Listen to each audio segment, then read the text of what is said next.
Hello दोस्तों, exam simplified में आज हम बात करेंगे Jammu Kashmir combined competitive examination main जो 26 मार्च से स्टार्ट होगा।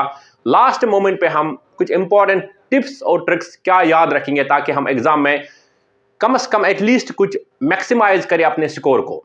सबसे इंपॉर्टेंट हम पेपर वाइज थोड़ा बात करने की कोशिश करेंगे। ये वीडियो आप गौर से जरूर देखिएगा क्योंकि हमारा जो एक्सपीरियंस है 4 महीने लिखने का, हम अपना एक्सपीरियंस आपसे शेयर करना चाहते हैं यहाँ पे, ताकि आपको आसानी हो जाए चीज़ों को समझने में। सबसे इंपॉर्टेंट बात, बहुत सारे बच्चों को लग रहा है कि इंग्लिश पेपर जो है डिफिकल्ट होगा। नहीं, इसमें देखिए क्या है, एक तो आपको एक ऐसे लिखना होगा, ऐसे का 100 मार्क्स होगा।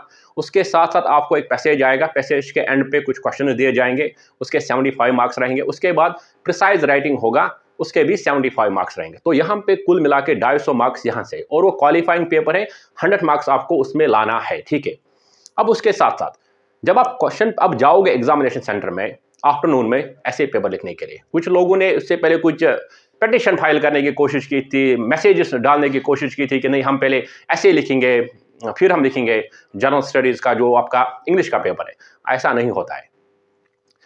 हमने लास्ट वाला महीने लिखा, दिन में 2-2 पेपर लिखे, तो हमारे हाथ में नहीं होता है चीज़ें। ठीक है, आप शुक्र मनाओ एटलीस्ट पीएससी वालों ने कंसिडर किया इस चीज़ को, रोज़े में आपको दिन में एक ही पेपर लिखने को बोला। ये आपके लिए कहीं ना कहीं अच्छी बात है। हमें रेडी रहना पड़ेगा, चाहे एग्जाम पहले वो इसको बोले लिखो या उसको बोले लिखो, हमें इसके लिए रेडी रहना पड़ेगा। बहरहाल इसको हम छोड़ते हैं इस बात को साइड में। यहाँ पे इंपॉर्टेंट चीज़, ऐसे पेपर में बहुत सारे बच्चों के जब मैंने एसेज इवालुएट किए पिछले नवंबर से, हम जब आपके साथ मेहनत की तैयारी में जुड़े हुए हैं, हमने कुछ 1000 से ज़्यादा आंसर्स इवालुएट किए इस प्रोसेस में। बहुत सारे बच्चों के ज़बरदस्त आंसर्स थे, अच्छे आंसर्स थे, दिल खुश हो जाता था उन आंसर्स को देख के। कुछ बच्चों के एवरेज आंसर्स भी थे, उन लोगों ने भी अच्छे से इंप्रूव किया, और अच्छी बात है क्योंकि आप लोगों की तैयारी बहुत दिनों से अच्छी जा रही है। तो अब डरना नहीं, लास्ट मोमेंट पे कुछ डिस्ट्रैक्शन इधर इधर हो जाएंगे कि शायद स्टे आएगा ये आएगा, उसको नज़रअंदाज कीजिए आप। यहाँ पे इंपॉर्टेंट है, ऐसे में आप प्लीज़ और प्लीज़ जो आपको फीलर वाला ऐसे मिलेगा ना कि आपको लगेगा नहीं इस पे मैं तो लिख सकता हूँ लेकिन कंटेंट नहीं है, वेग वाला जहाँ भी टॉपिक लगेगा कि नहीं इस पे मेरा कंटेंट का उतना कमांड नहीं है, उसको अवॉइड ही कीजिए। ऐसे में वही बात चीज़ याद रखिए, जो एनेक्डोट से स्टार्ट करना, जिस दिन को अगर एनेक्डोट पे अच्छा है, कुछ एनेक्डोट से, ताकि वो रीडर को लगे कहीं ना कहीं ये कैची हो रहा है। रीडर को कहीं ना कहीं इमेजिनेशन करा दीजिए कि फला फला जगह पे ये था, फिर उसको पर आधार कार्ड नहीं था, फिर यहाँ पे IT technology I, IT technology को आधार इनेबल किया, आधार से उसको पीडीएस में स्कीम मिला, पीडीएस के बाद उसके बच्चे को कुछ सर्टिफिकेट मिला, उसके बाद उसका बच्चा आईटी में चला गया, ताकि उसको इमेजिन कराए कि इस ऐसे में हम क्या क्या बात करेंगे। ठीक है, वो इमेजिनेशन कराना बहुत ज़रूरी है। ठीक है, वो एक चीज़ है। उसके बाद जनरल स्टडीज़ में आपको फिर टाइम जो है ना बहुत कम मिलेगा। आपके पास 3 आवर्स में 20 क्वेश्चन करने हैं। ठीक है, जनरल स्टडीज 1, 2 और 3 की बात मैं कर रहा हूँ। तो इन 3 आवर्स में 20 क्वेश्चन को करते वक्त आपके पास टाइम जो है वो बहुत कम रहेगा। ठीक है, 20 क्वेश्चन है। तो कुल मिला के बात यह है कि अगर आप एवरेज देखोगे 9 मिनट्स पर क्वेश्चन आएंगे, लेकिन उसमें 15 मार्क्स वाले क्वेश्चन है जिनको 250 वर्ड्स आपको लिखना है। तो मेरी बात आपसे यही होगी, गुजारिश, आप पहले 5-6 क्वेश्चन लिख लीजिए 10 मार्क्स के। हैंड राइटिंग का भी ख्याल रखिए क्योंकि जो आंसर इवालुएट करेगा उसको थोड़ा सा इंप्रेशन अच्छा दीजिए कि आप साफ साफ लिख रहे हो। ठीक है, उसके बाद आप डायरेक्ट 11 नंबर क्वेश्चन पे चले जाइए।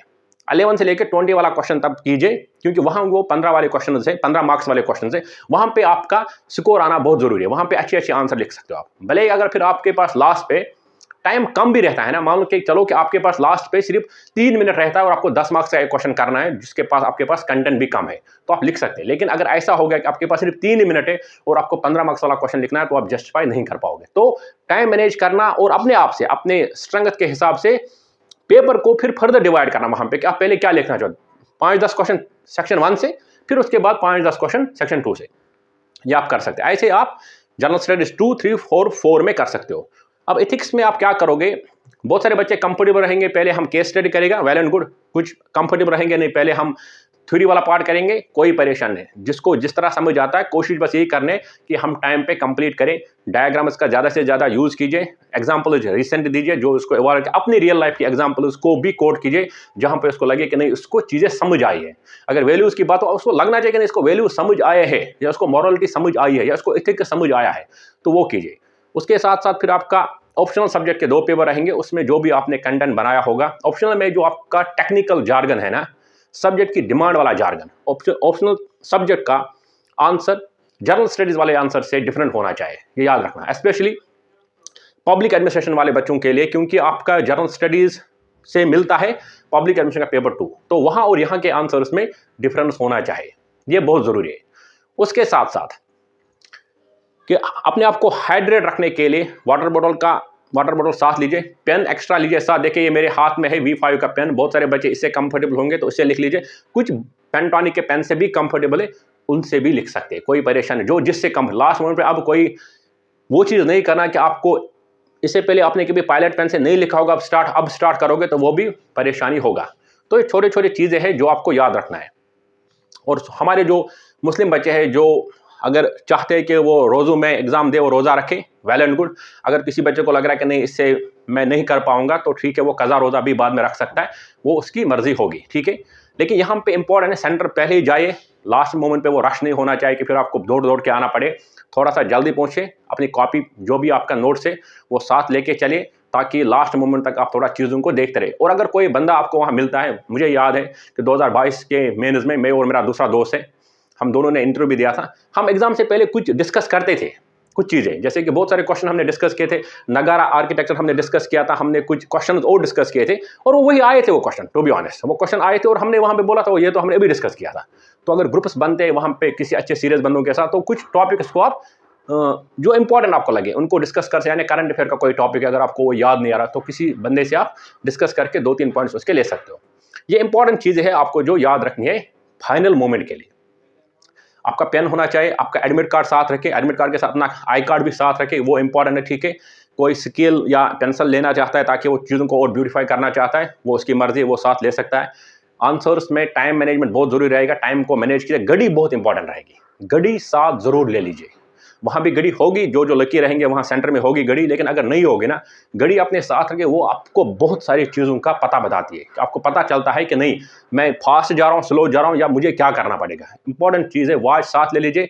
वॉच के साथ साथ कार्डबोर्ड भी जो बच्चे चाहते हैं कि साथ ले, एक बार ले लीजिए साथ कम से कम, क्योंकि क्या पता सीटिंग अरेंजमेंट आपका उस जगह है जहाँ पे जो बेंच होता है वो आपसे ज़्यादा ऊंचा है या आपको फिर लिखने में प्रॉब्लम होगी, तो वो कार्डबोर्ड भी साथ उठाइए ताकि वो आपको एटलीस्ट अगर कुछ ऐसा होगा तो आपको कम से कम वो बैकअप रहेगा, आप पैनिक नहीं करोगे लास्ट मोमेंट पे। एग्जाम एसेंशियल्स की तरफ से आप सबको ऑल द वेरी बेस्ट, आप अच्छा कीजिए एग्जाम में। आई एम होपफुल कि हमारे जो मेंटरशिप प्रोग्राम में बहुत सारे बच्चे हैं जिन लोगों ने अच्छे अच्छे आंसर लिखे कि उनका नाम डेफिनेटली इंटरव्यू लिस्ट में आएगा और फाइनल सिलेक्शन में भी आएगा।